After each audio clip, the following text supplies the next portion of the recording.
The number 5, winner in white, Masoud Mursal, individual individual athlete. The number 3, first round, number 73, Guru from Tajikistan, Ahmad Sheikh. In white, Taran Hera Masayuki.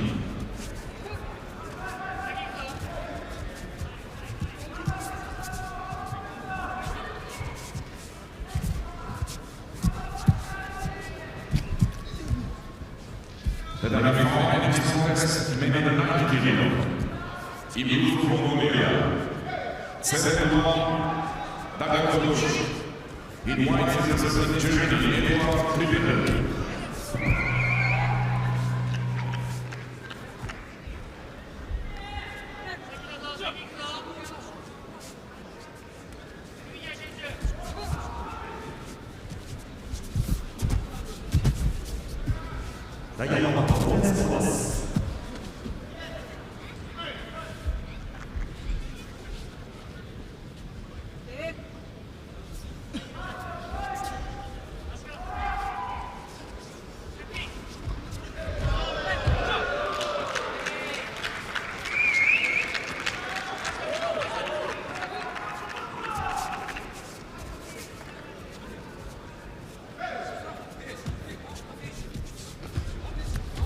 The number 5, winner in white from Germany, Eduard Trippel.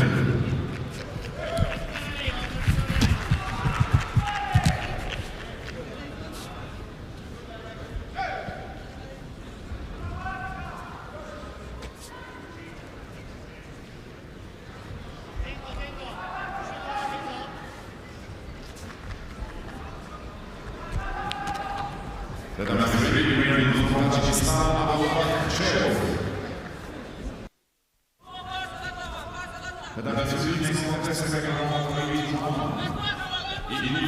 Margherita از کانادا ورزشگری ما حرکتی خیلی مناسب رو اینجا هم منظور کرد و وزری بهاگذاری شد. بسیار هم در یک فرصت مناسب ابوبکر جوان توانست که رقیب را هم اینجا خیلی در غفلت گذارد و از او امتیازی وزری گیرد.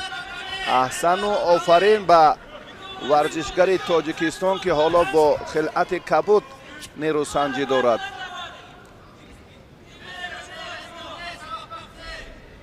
ورزشگری تایلند را در دیداری اول شیروف شکست داد. حالا لحظه پرتافت پهلوان ما را یک بار دیگر تحلیل و بررسی میکنند. یگان تغییرات نشد، وزری باقی ماند. خیلی هم با جرأتانه ابوبکر این کار را انجام داد. براستی در صبحی با صفا طبعی ما را هم شاد کرد. شیروف در دیدار اول نماینده تایلند را مغلوب نمود و به این دور آمد. مارگلیدون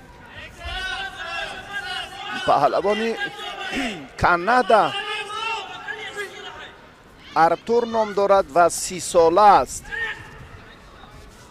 اگر به تجربه و به آن دستاوردهایش توجه کنیم 193 رقابت سامان دادهش این گفته ها را تقویت می دهد که واقعا چهره با استعداد است. در چمپیونات پان امریکن هم سپتامبر سال روان تا به فینال رفت و جای دوم را گرفت. در رده‌بندی بهترین ها هم در مقام 11 هم قرار دارد. خیلی صاحب هنر و با استعداد و نمونه در قطعه پان امریکن محسوب می‌یابد. در میان ستاره های جدای سیاره هم مدال نقره و مدال برنجی دارد. از مسابقات گرند اسلم مدال طلا به دست نآورده باشد هم، اما 4 مرتبه به فینال راه یافت و شکست خورد. خیلی هنری والا و تجربه شایسته که گفتیم به پهلوان ما اکنون شیدا دادند. احتیاط کارانه باید عمل کند ابوبکر شیروف. بسیار هم حرکت خوبی خود را با استفاده اصول حلوک بیرونه شروع کرد.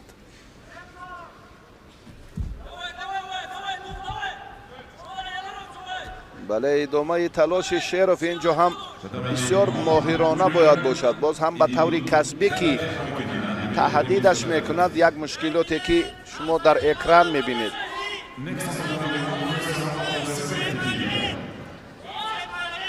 ابوبکر در میان جوانان اکنون به سن 20 قدم نهاد. 13 رقابت سطحی با شکوه دارد. سال 2023 در جام آسیا در شهر تاشکند. هوشیارتر و فعالتر باید باشد پهلوانی ما. برنده مدال طلا شده بود.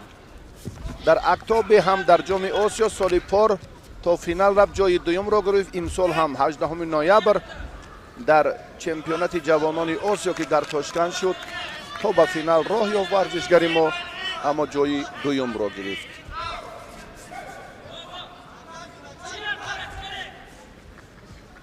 فعالتر هنرنمایی کردنش لازم است. حرکت کردن لازم. باز هم این حالتی که باز هم در کار در زمین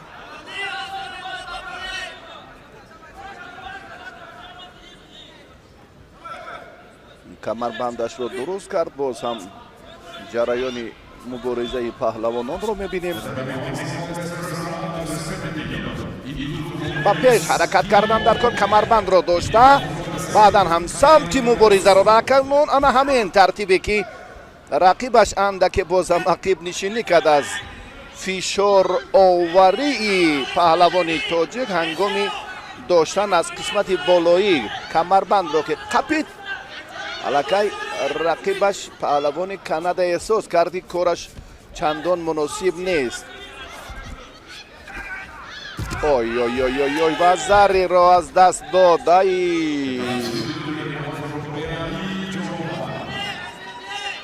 بدون ایست بود. مرگلیدان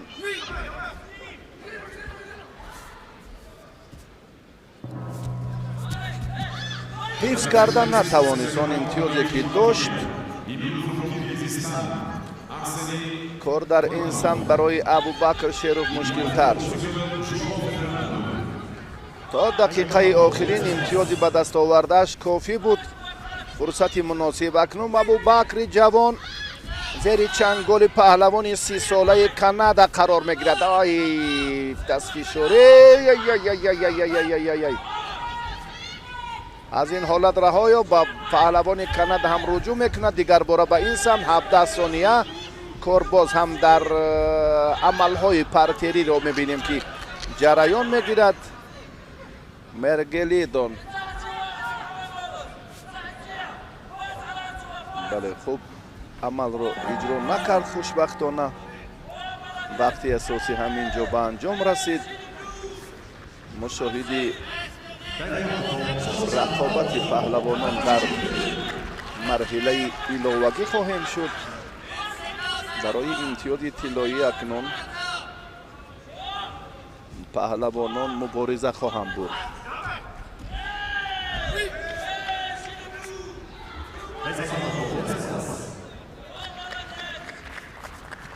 در دوره دوم ابوبکر شیروف خیلی کار خوب آغاز کرد، اما تأسف در ثانیه های اولی وقتی ایلاوگی ابوبکر و زری طلایی را از دست داد و مرگلیدان